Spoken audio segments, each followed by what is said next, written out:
कोयटा से कराची मंशा स्मगल की कोशिश नाकाम, 360 किलो चर्स बरामद। तर्जमान एंटी नारकोटिक्स फोर्स के मुताबिक लसबेला के करीब बड़ी कार्रवाई के दौरान कोयटा से कराची मंशा स्मगल करने की कोशिश नाकाम बना दी गई। गाड़ी में से 360 किलो चर्स और असला बरामद करके कोयटा के रहायशी 2 मुल्जिमान को गिरफ्तार कर लिया। दूसरी कार्रवाई में इस्लामाबाद संजानी टोल प्लाजा के करीब ट्रक से 25 किलो 200 ग्राम चर्स और 7 किलो 200 ग्राम अफ्यून बरामद करके खैबर के रहायशी 2 मुल्जिमान को गिरफ्तार कर लिया। हैदराबाद में कार्रवाई करते हुए मुल्जिम से 1 किलो 500 ग्राम अफ्यून और 800 ग्राम चर्स बरामद कर ली गई। कोहाड़ दरा आदमखेल के करीब से प्लास्टिक के थैलों से 18 किलो चर्स बरामद की गई। ANF ने मुल्जिमान के खिलाफ इंसदादे मंशियात एक्ट के तहत मुकदमा दर्ज करके तहकीकात शुरू कर दी।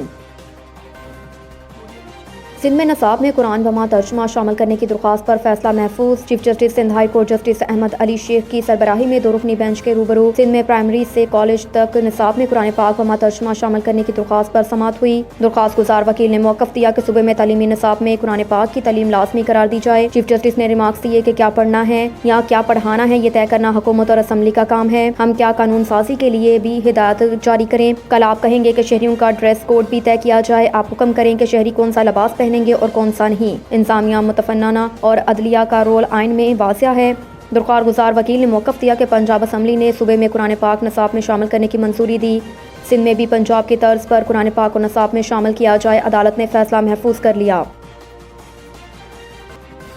कराची में अफगान कैंप की रिहायशी 6 साला बच्ची मुबैना ज़्यादती के बाद कत्ल। गुलशन अमार अफगान कैंप पुलिस चौकी के करीब खाली मकान से कमसन बच्ची की लाश मिली, जिसे मुबैना तौर पर ज़्यादती का निशाना बनाकर कत्ल किया गया। इत्तला मिलने पर पुलिस ने मौके पर पहुंचकर लाश कब्जे में ली और ज़ाब्ते की कार्रवाई के लिए आबासी शहीद अस्पताल मुंतकिल किया। इलाका मकीनों के मुताबिक 6 साला हसीना दुख्तर मुसा मगरिब के वक्त से लापता थी। हर जगह तलाश किया लेकिन नाकामी हुई। तहम बाद में एक घर से लाश बरामद हो गई। पुलिस का इत्तला देने के अलावा वाले इलाका मकीन पहलवान खान ने बताया कि लोड शेडिंग के बायस इलाका तरीकी में डूबा हुआ था। बच्ची को टार्च की रोशनी में मुख्तलिफ मकामात पर तलाश करते रहे। इसी असना में बच्ची की रिहायशी गाज से कुछ फासले पर गैराबाद टूटे हुए घर में जाकर देखा तो अंदर कमरे में बच्ची की लाश पड़ी मिली, जिस पर फौरी तौर पर मददगार 15 पर कॉल की और थाने जाकर भी पुलिस को इत्तला दी। जिस घर में बच्ची की लाश मिली, बारिशों की वजह से उसकी छत का कुछ हिस्सा और दीवारें गिर गई थी, जिसके बायस घर खाली था। दरिंदा सख्त मुल्जिम या मुल्जिमान ने बच्ची को खाली घर में जाकर मुबैना तौर पर ज़्यादती का निशाना बना डाला। अहले इलाका ने मुतालबा किया कि जल्द अज जल्द वाक़े में मुलव्विस अफराद को गिरफ्तार करके करार वाक़ई सजा दी जाए।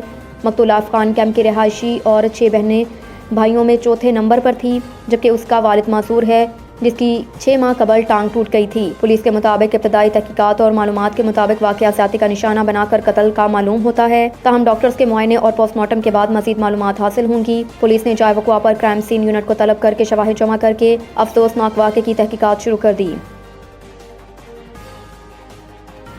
सर्द मौसम बेअख्तियाती नज़ला, ज़ुकाम, खांसी और नमूनिया के मरीजों में इजाफा। तिबी माहिरीन के मुताबिक कोरोना की अलामत से मिलते जुलते बुखार ने भी शहरियों की बड़ी तादाद को मुतासर करना शुरू कर दिया। जनाह अस्पताल कराची के general physician doctor Mohammad Umar Sultan ने एक्सप्रेस को बताया कि बड़ों समेत बच्चों में भी मौसम सरमा की इब्तदा से ही सांस की बीमारियों में इजाफा हो रहा है। कहा कि अक्सर अफराद ज़ुकाम के अलामात के साथ अस्पताल में आ रहे हैं, लेकिन फिर उनका एक्सरे करवाया जाए या उनको नमूनिया हो तो कोरोना की अलामात ज़ाहिर होती हैं। जब ऐसे मरीज का PCR टेस्ट करवाया जाता है तो उसकी रिपोर्ट मनफी आती है, जिसका मतलब ये है कि कोई मौसमी इन्फ्लुएंजा या स्वाइन फ्लू की मानंद बुखार चल रहा है। उसकी एहतियाती तदाबीर में मास्क और सैनिटाइजर के इस्तेमाल समेत समाजी फासला बरकरार रखना शामिल है। सांस की बीमारियों में मुब्तला अफराद अपने डॉक्टर की हिदायत के मुताबिक अद्वियात लें। अगर नज़ला, ज़ुकाम, खांसी के बाद बुखार कम ना हो रहा हो तो फौरी तौर पर डॉक्टर से रजू करें, क्योंकि जितने जल्दी नमूनिया का इलाज शुरू होगा उतना बेहतर है। वो अफराद जिनका ज़ियाबेतिस गुर्दों का मर्ज़ है या बुलंद फशार खून की शिकायत है, उनकी उम्र 65 से ज़्यादा है, ऐसे अफराद में नमूनिया पेचीदा सूरत हाल इख्तियार कर लेता है। दुनिया भर में नमूनिया बच्चों और बुजुर्ग अफराद की मौत की सबसे बड़ी वजह है। माजी में जनाह अस्पताल की OPD में चेस्ट इन्फेक्शन और सांस की बीमारियों के 10 से 15 मजीद फीसद इजाफे नजर आ रहे हैं, लेकिन अब इसमें इजाफा होने के बाद ये शरह 30 से 35% तक जा पहुंची है।